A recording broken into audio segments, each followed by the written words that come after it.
అందరికి వందనములు. విశ్వాసంతో జీవించుట అనగా అనేకసార్లు చీకటిలో నడుచుట, కానీ దైవవాక్యం ఎప్పటికప్పుడు మనము పోవలసిన మార్గమును బోధించుచుండును. కొందరు జాలర్లు చిన్న నావలో తీరము నుండి 5 మైళ్ళ దూరం లోపలికి వెళ్ళిరి. వారు చేపలను పట్టిచూ సరదాగా కాలము గడుపుచుండేది. అకస్మాత్తుగా దట్టమైన మబ్బు కమ్మెను. వారు తీరం వైపు పోవాలని నావను త్రిప్పిరి, కానీ తీరం ఎక్కడ ఉన్నదో వారికి తెలియలేదు. వారిలో ఒక ఆయన తన జేబులో ఉన్న దిక్సూచిని బయటకు తీసిండు. వారందరూ తీరం ఏ ప్రక్క ఉండునని తలంచిరో సరిగ్గా దానికి వ్యతిరేక దిశలో దిక్సూచి తీరమును చూపుచుండెను. అందరూ దిక్సూచి పాడైనది, దానిని నమ్మరాదు అనిరి.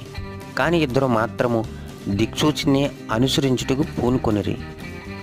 నామ ముందుకు వెళ్ళు కొలది మనము తప్పుదారిలో వెళ్ళుచున్నామనే భావన అందరిలో ప్రబలెను. కానీ దిక్సూచిని అనుసరించడం వలన కొంతసేపటికి వారికి తీరము కనబడెను. మనము కూడా దేవుని వాక్యమును దిక్సూచి వలె భావింపవలెను. దిక్సూచి వలె దైవ వాక్యము సరైన దారిని చూపును.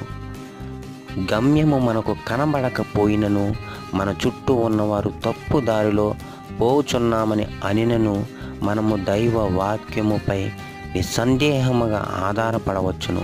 కీర్తనాకారుడు, నీ వాక్యము నా పాదములకు దీపమును, నా త్రోవకు వెలుగై ఉన్నదని వ్రాయిచున్నాడు. కీర్తనల గ్రంథము 119వ అధ్యాయము 105వ వచనంలో రాయబడి ఉన్నది. ప్రియమైన సహోదరి సహోదరుడా, నీవును దేవుని వాక్యమును దిక్సూచి వలె ఆధారము చేసుకుని నీ విశ్వాసయాత్రలో ఆశీర్వాదములు పొందుకొనుచు పరలోక ప్రయాణానికి సిద్ధం కావలను.